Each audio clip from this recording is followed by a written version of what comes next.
안녕하세요. 오늘 여러분과 함께 깊이 살펴볼 주제, 바로 알라와 하나님이라는 이름입니다. 네, 이 두 이름이 같은 신을 가리키는 걸까요? 아니면 좀 다른 의미를 내포하는 걸까요? 네, 그게 참 흥미로운 지점이죠. 특히 아랍어 알라를 한국어 하나님으로 부르는 것이 과연 적절한가, 이런 논쟁이 있잖아요. 맞습니다. 저희가 받은 자료가 바로 이 문제를 다루고 있는데요. 언어학적 또 이슬람 율법, 그러니까 샤리아적, 그리고 역사적 근거를 들어서 하나님이라는 번역이 타당하다 이렇게 주장하고 있습니다. 네, 그렇죠. 그 자료의 핵심은 알라만이 유일신의 고유명사다. 그래서 하나님 같은 다른 언어 표현으로는 대체될 수 없다. 이런 특정 관점에 대한 반론인 거죠. 아, 반론이군요. 네, 이 자료는 그런 주장이 뭐랄까 언어적으로나 샤리아적으로나 또 역사적으로 볼 때 근거가 좀 부족하다 이렇게 지적을 하고 있어요. 그러면서 왜 하나님이라는 번역이 오히려 더 적합할 수 있는지를 설명하고 있습니다. 그렇군요. 네, 오늘 대화는 이 자료가 제시하는 논점들을 하나하나 따라가면서 그 타당성을 함께 따져보는 그런 시간이 될 것 같습니다. 좋습니다. 신의 이름이라는 게 어떻게 보면 좀 민감할 수도 있는 주제인데 이걸 다양한 각도에서 분석하고 있다니 흥미롭네요. 어쩌면 우리가 평소 가졌던 생각에 좀 도전이 될 수도 있겠고요. 네, 그럴 수 있습니다. 그럼 본격적으로 시작해 볼까요? 자료가 첫 번째로 제시하는 근거, 그게 언어학적인 관점이죠. 맞습니다. 자료는 먼저 알라라는 단어 그 자체의 기원을 추적합니다. 기원이요? 네, 이 단어가 이슬람과 함께 갑자기 등장한 게 아니라는 거예요. 이슬람 이전의 아랍 사회에서도 이미 신을 지칭하는 용어로 사용되었다는 점을 강조하고 있습니다. 아, 이슬람 이전부터요? 그렇죠. 아랍어는 히브리어, 아람어 이런 언어들과 함께 셈족 언어군에 속하는데요. 이들 언어에서 신을 의미하는 단어들이 놀라울 정도로 유사하다는 사실을 제시합니다. 셈족 언어군에서 신을 뜻하는 단어들이 서로 비슷하다고요?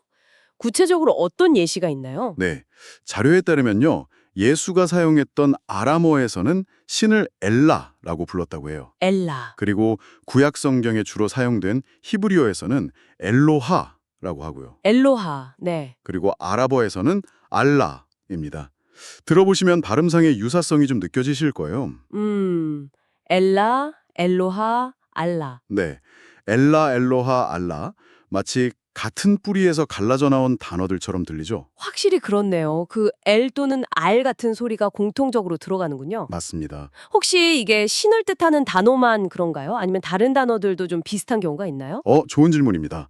자료에서는 하늘을 뜻하는 단어도 비슷한 예를 보여준다고 해요. 하늘이요? 네, 아람어로는 샤마임, 히브리어로는 샤마임, 그리고 아랍어로는 사마라고 하는데 여기서도 유사한 패턴을 발견할 수 있습니다. 와, 샤마임, 샤마임, 사마. 이것도 비슷하네요. 그렇죠.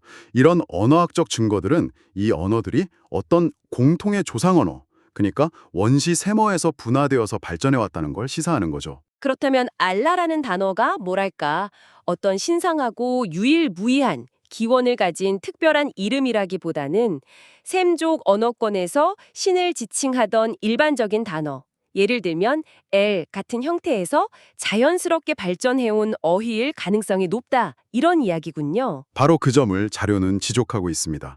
즉, 알라 역시 특정 문화와 언어 환경 속에서 형성되고 사용되어 온 단어라는 거죠. 음... 따라서 알라라는 이 아랍어 단어만이 유일신의 절대적인 이름이다. 그래서 다른 언어로 대체될 수 없다.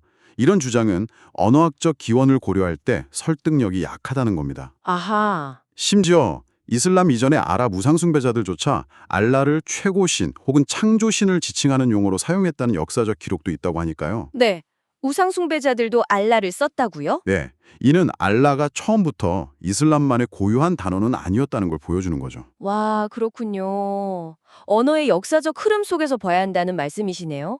이 점은 알라라는 이름의 절대성에 대해서 다시 한번 생각해보게 만드네요. 네, 그렇죠. 자, 그럼 두 번째 근거인 샤리아, 즉 이슬람 율법적 관점은 어떤 내용을 담고 있나요? 여기가 좀 더 종교적인 해석과 관련된 부분일 텐데요. 네, 샤리아적 관점에서는 역대 예언자들의 선교 방식을 중요한 근거로 삼습니다. 예언자들이요? 네, 자료에 따르면 이슬람에서 아주 중요한 예언자로 여기는 예수, 이사는 당시에 통용되던 아람어를 사용해서 사람들에게 엘라를 경배하라고 가르쳤다는 겁니다. 아, 아람어로 엘라라고? 네, 마찬가지로 모세, 무사 예언자는 히브리어를 사용해서 그의 백성들에게 엘로하를 경배하라고 했죠. 히브리어로 엘로하. 여기서 중요한 포인트는 그들이 활동하던 시대에 이미 아랍 지역에서는 알라라는 단어가 사용되고 있음에도 불구하고 그들은 각자 자신이 속한 공동체의 언어로 신을 지칭했다는 점입니다.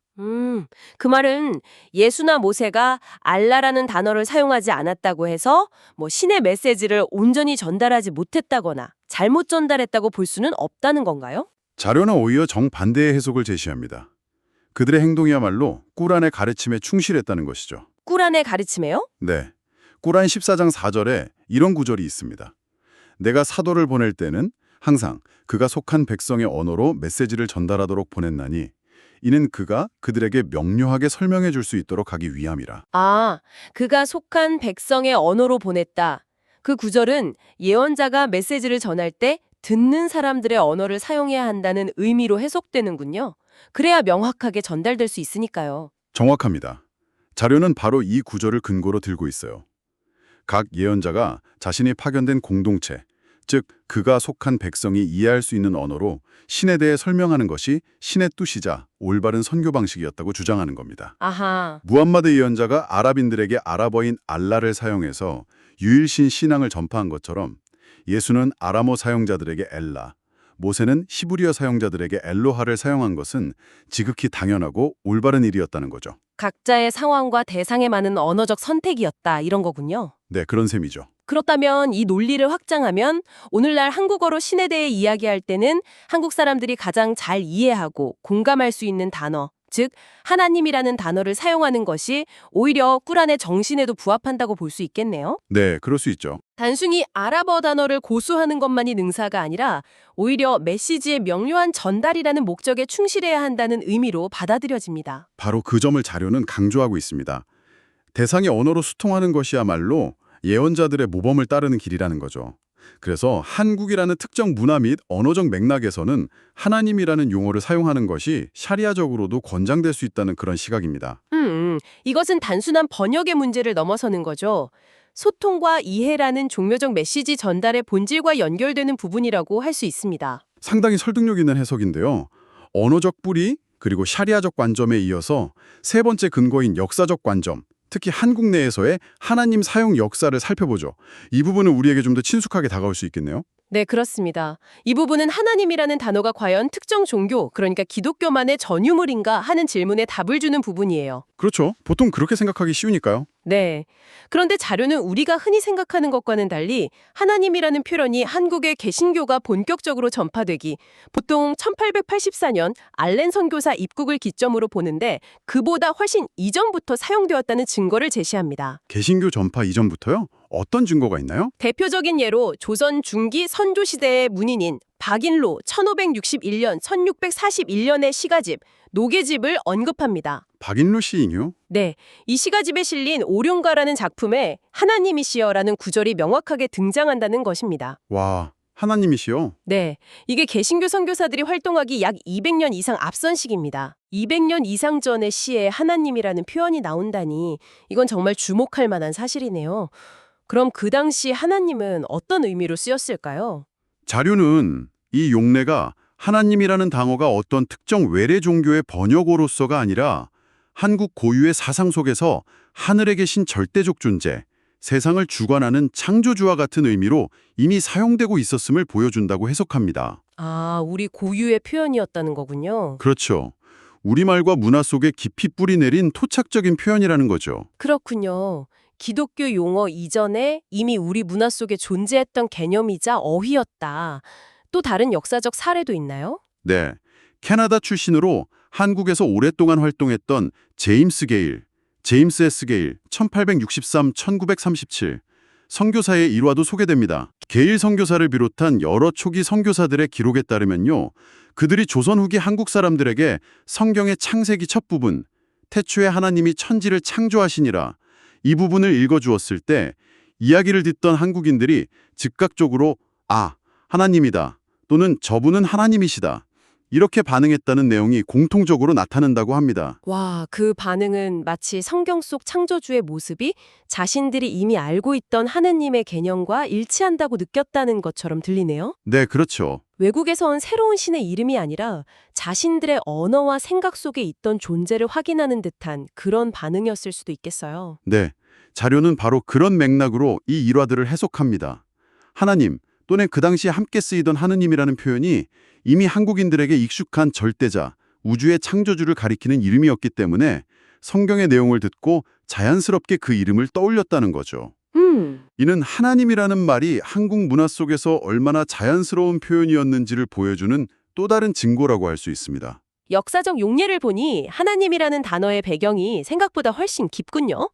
그런데 현대에 와서 이 이름의 사용을 두고 법적인 다툼도 있었다고요. 네, 자료는 1992년에 있었던 아주 흥미로운 소송 사건을 언급합니다. 한 불교 신자가 기독교 교단을 상대로 하나님 명칭 사용 금지 및 손해배상 청구 소송을 제기했던 일입니다. 불교 신자가 기독교를 상대로요?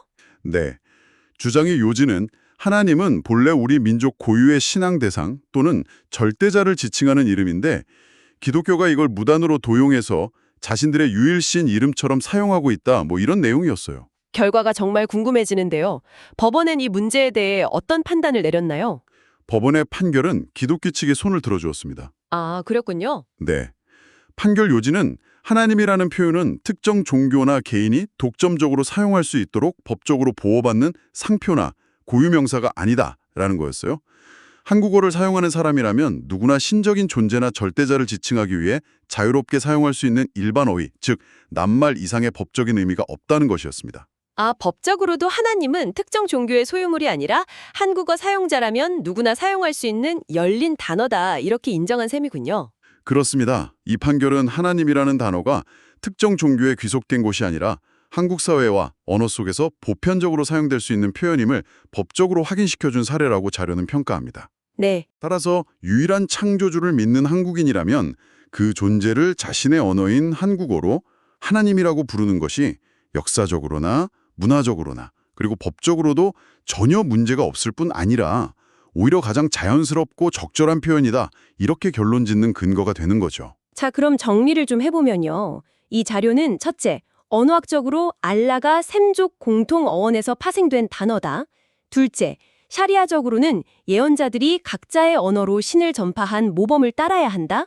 그리고 셋째, 역사적으로는 하나님이 한국 문화 속에 깊이 뿌리내린 표현이고 법적으로도 사용에 제약이 없다. 이 세 가지 측면을 들어서 아랍어 알라를 한국어 하나님으로 번역하고 사용하는 것이 매우 타당하다, 이렇게 주장하는 거군요. 네, 맞습니다.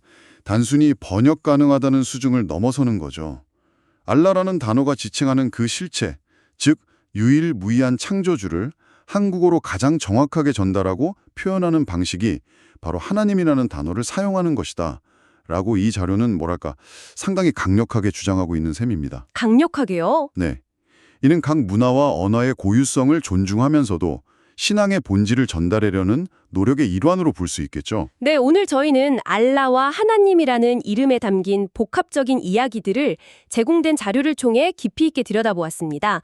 셈족 언어 속 알라의 뿌리부터 시작해서 각기 다른 언어로 신의 메시지를 전했던 예언자들의 지혜, 그리고 우리 역사 속에서 하나님이라는 단어가 걸어온 길, 또 법적 해석까지 정말 다양한 정보들을 접할 수 있었습니다. 그렇습니다.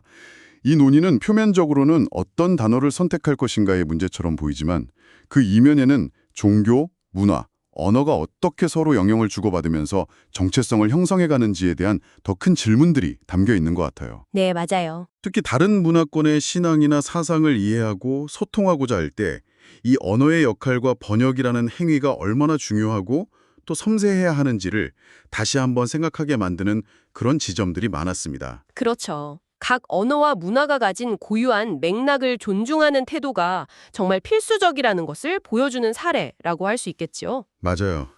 결국 언어는 단순한 도구가 아니라 그 자체로 역사와 문화, 그리고 세계를 인식하는 틀을 담고 있다는 생각이 드네요.